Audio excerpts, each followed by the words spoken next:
Monterrey, 1946.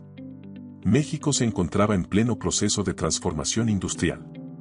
El país necesitaba con urgencia transporte pesado para mover mercancías por sus crecientes carreteras, pero existía un problema grave: prácticamente todo debía importarse desde Estados Unidos.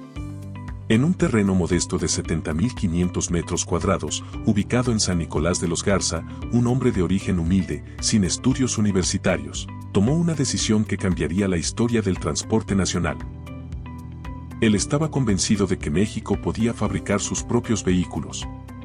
Su nombre era Gregorio Ramírez González y el 2 de agosto de ese año fundó Trailers de Monterrey. Lo que comenzó como un pequeño taller dedicado a la reparación de remolques importados terminó convirtiéndose en el Grupo Industrial Ramírez, una de las historias más importantes y, paradójicamente, más olvidadas de la industria mexicana. Para entender la magnitud del legado de Gregorio Ramírez, es indispensable comprender el contexto del México de aquella época. En 1940, el país contaba con apenas 20 millones de habitantes y su industrialización era todavía incipiente. La economía dependía principalmente de la agricultura y la minería, mientras que el transporte de mercancías enfrentaba obstáculos enormes.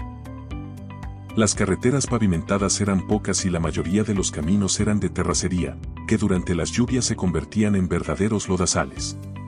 Además, México no fabricaba vehículos de transporte pesado. Todo se importaba. Ford, Chevrolet e International Harvester dominaban el mercado por completo.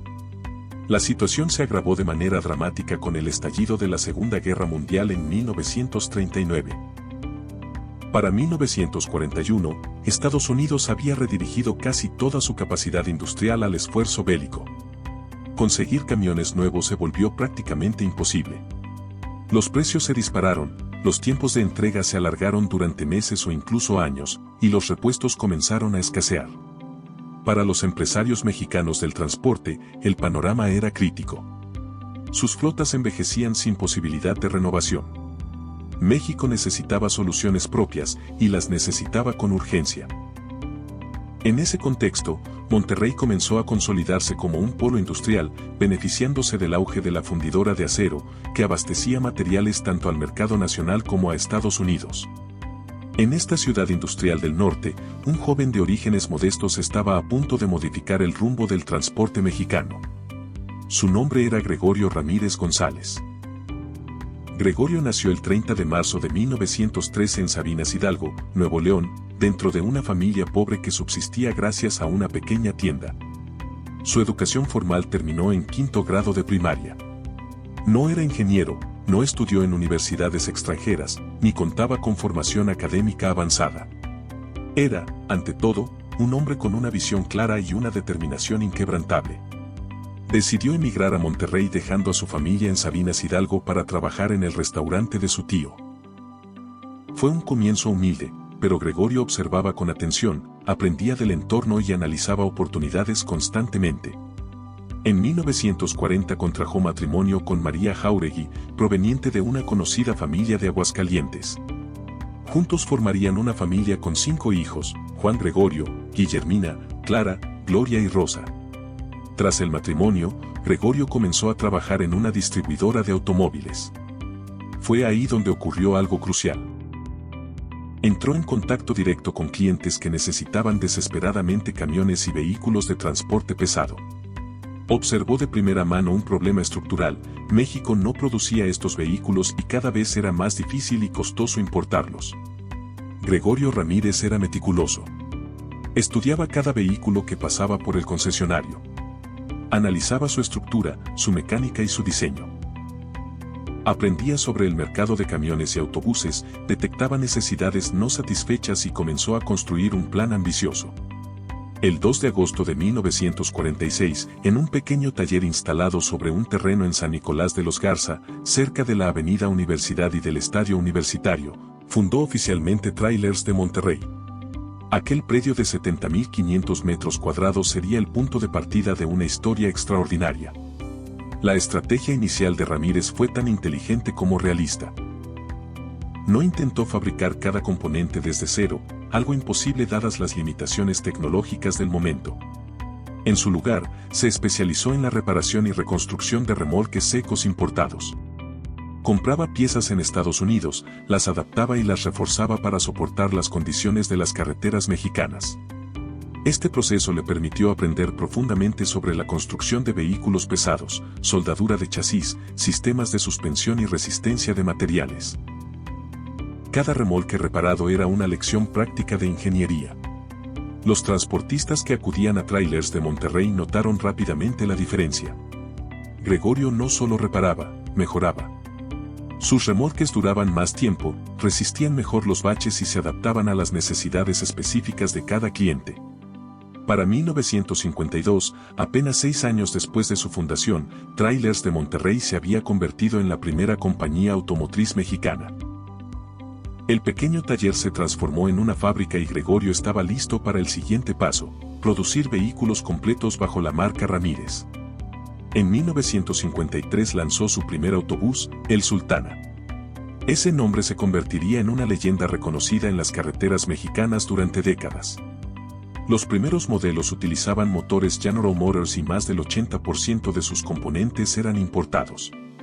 Para Gregorio, esto no era una debilidad, sino un punto de partida. Con cada nuevo modelo incrementaba el contenido nacional, desarrollaba proveedores locales y perfeccionaba los diseños.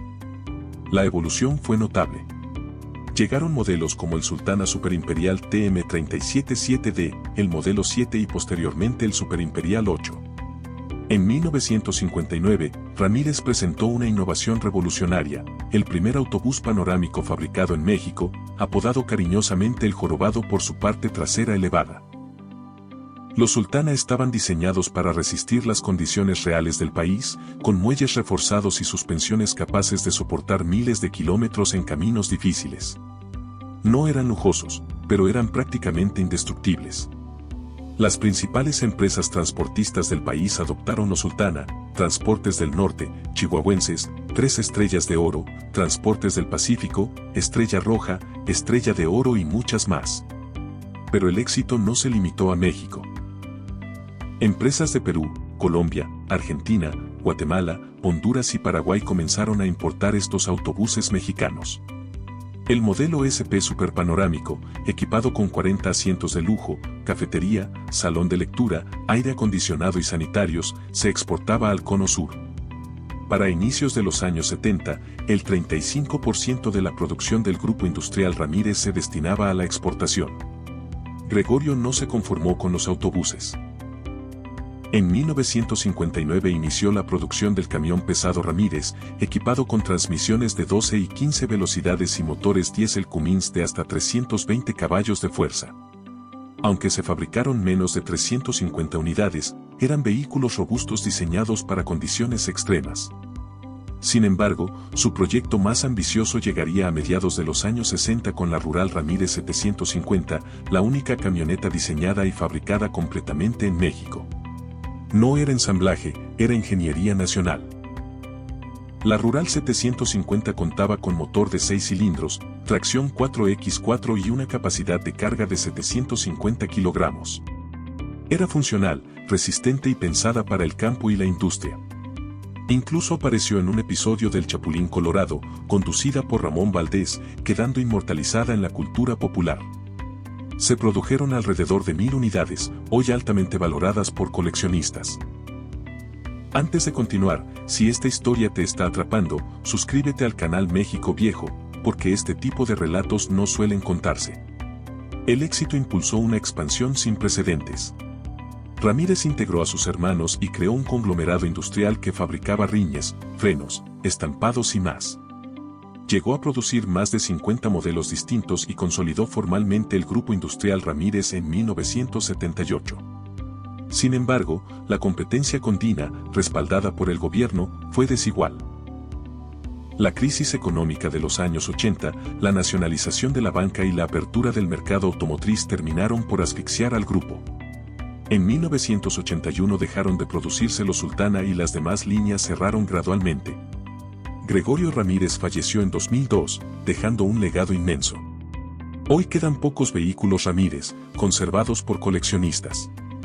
Su historia importa porque demuestra que México sí tuvo la capacidad de crear su propia industria automotriz. En un país que hoy ensambla millones de autos bajo marcas extranjeras, Gregorio Ramírez probó que la innovación nacional era posible. Si quieres más historias como esta, suscríbete al canal México Viejo y sigamos rescatando la memoria industrial de México.